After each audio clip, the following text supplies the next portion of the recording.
Hard to imagine that just 5 years ago, nearly the entire world was shut down because of COVID-19. No schools, no socializing, masks, masks, masks. Was it really all necessary? According to our next guest, not quite. In his new book, An Abundance of Caution, author David Zweig details how health officials in the U.S., prominent scientists and Pulitzer Prize-winning journalists even, made fundamental mistakes in their assessment of the COVID-related evidence.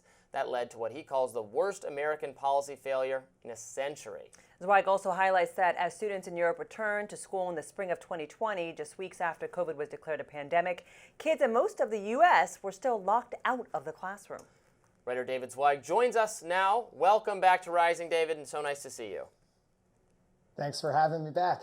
Yes, great book, hitting on a lot of the themes you've discussed on this show, but including a lot of new research as well, fascinating insights into what went wrong. Let's just go through, some of the mistakes made by experts that you're correcting here. You point out that the whole flatten the curve methodology that was the basis for so much of the early lockdowns, shutdowns, mandates was based on data that ended up being totally inaccurate. Can you elaborate? Yeah, it's quite remarkable, and I extensively lay this out in the book, that most of us, or I think probably everyone, remembers the flatten the curve meme, where they show if everyone would just follow the instructions and stay home, then the cases will remain low, but if you don't listen to the instructions, they'll spike and it can overwhelm the hospitals. But what I show in the book is that while that may have been true for a very, very brief window in time, in fact, none of the data actually support the idea that these closures in the society were going to have that type of beneficial effect over the long term. And the one that my book is particularly focused on, of course, is school closures, and how school closures, there was never any evidence that they were going to reduce community case rates over any period of time. And this particularly so when you had all sorts of other things open in society. And also that the European Union looked at information on the impact of school closures, found that it was not affecting COVID, the spread of COVID, and they actually had policies. We point to, my whole life as a right-leaning person, as a libertarian person, I've always been, we should be more like democratic socialist Europe. And then it turns out Europe actually had more open policies on so many COVID topics compared to the U.S. with no comparative. They didn't do worse. In fact, by many measures, they did better than us, despite us, locking down harder and harder, particularly with the schools. One of the things that's really important I want the American public to understand is that at the end of April and the beginning of May, European countries started reopening many of their schools. And in fact, later in May of 2020, when all the schools were closed in America, millions of children had already been back to school in Europe. And the EU ministers of education met together. And they announced in this meeting in May that opening schools with millions of kids in 22 different countries, and they observed no negative impact of this. They met a second time in June and had the same response. We have not observed any negative consequences of opening schools on community case rates. This news, this wasn't from some obscure blog, this wasn't in a weird academic journal. This is the EU, where they met and announced this, and no one covered it in the United States media, other than me, ultimately, where I reported on it. And in my book, I lay out that in many regards, I think this is the original sin, if you will, of what happened in our response. Most of us, of course, remember that we were told, if they even acknowledged Europe at all, that, well, that's Europe, we need to ignore them, that doesn't count. But yet again, millions of children were in school there. The EU ministers announced that nothing happened, and no one reported on this. David, I want to just talk a little bit about the combination of poorer communities and districts and remote learning, and today how they're still working to make up ground, even now.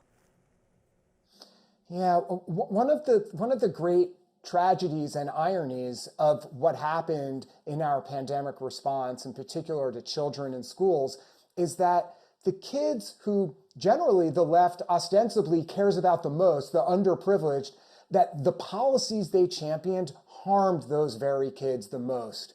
There was never any evidence that that closing schools was going to benefit those children or their families. Reasons were often given saying, well, those communities are at higher risk. But again, that was predicated on a false idea that closing schools was going to reduce the risk for them. And we had evidence very early, again, the EU meeting that I just mentioned, and I list a ton of other evidence that was known at the time. My book is not a Monday morning quarterback thing where you're looking back retroactively. I go through a chronology where you see in real time what was known. And so unfortunately, these underprivileged kids, even today, there's tons of data on this, that the more children were out of school during the pandemic, the worse their education outcomes were. And if I may, I'll just add one other point. It's not, rightfully so, there's been a lot of focus on learning loss, but that's really just one data point that can be quantified.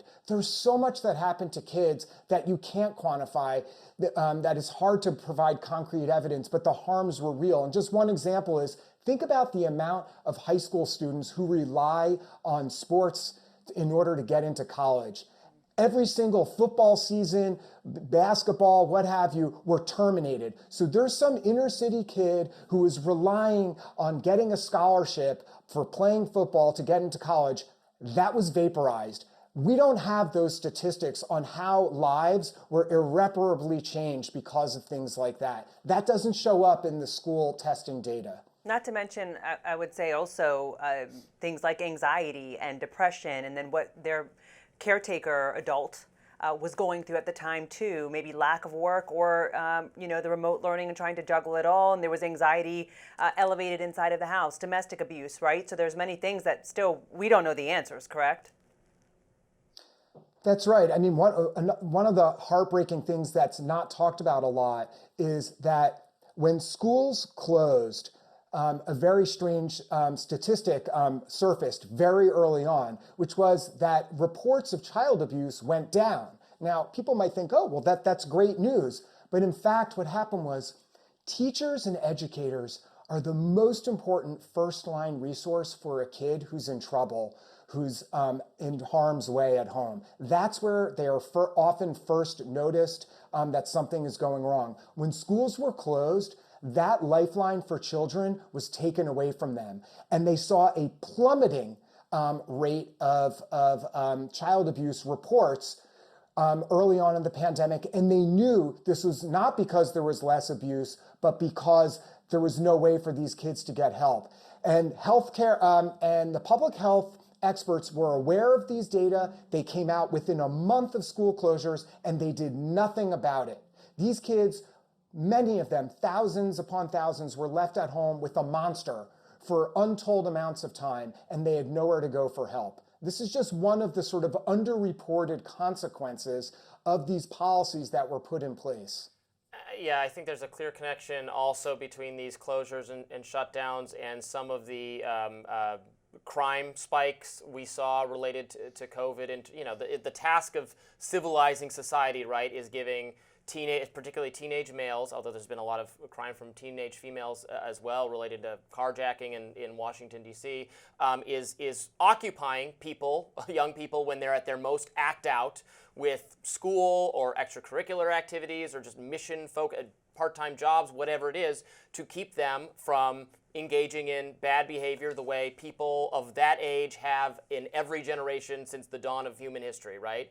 And when you shut all those things down and you just leave them to their own devices, that's when you get well, let's rob CV, let's shoplift, let's steal a car, let's get drunk behind 7-Eleven and see what happens. Like that kind of stuff that leads to, I'm not saying every kid does that the second they don't have something to do with their time, but you just increase the threshold, the likelihood of antisocial behavior, whatever we're going to call it, taking place among people of that age. You're exactly right, Robbie, and there are so much data to support what you're saying. And anecdotally, from interviewing many, many educators, what many of them have reported to me, as well as reported this out in other in plenty of outlets, is that once schools did begin to reopen again, many of the kids were ill-equipped to function properly in that environment. They had been so desocialized, they didn't know how to behave. There were tons of behavioral issues, fighting, acting out, not doing their work. These types of things also don't just show up in the learning loss statistics. So again, it's absolutely correct that there's been a lot of attention paid to learning loss, but I want to emphasize so much, and I talk about a lot of this in the book, is how many of these other types of things came into play and how these harms are incredibly important and long-lasting, and that they don't show up in these learning loss statistics that we're talking about. Ultimately, what I want people to come away from when they read the book is an understanding about how the gears of society turn behind the scenes. And I show this sort of interaction between the public health establishment and what we would call the legacy media, and how they basically worked in conjunction with each other to form a certain narrative about what was considered virtuous, what was considered scientific, and anyone who disagreed with that was branded, right-winger, piece of garbage. And what I believe meticulously show in my book is how deeply flawed that whole narrative was. And it's really important for the public to understand what happened so we don't let something like this happen again. David Zweig, thank you so much for joining us. Fascinating book. Everybody should get it. It's called An Abundance of Caution. I have my copy. I have 2 copies, actually. I'm going to give one of them to somebody else to read. Thanks so much. We appreciate it. I'll take it. All right, up next, reparations for Americans over migration. A top White House official is raising some eyebrows. Stay with us.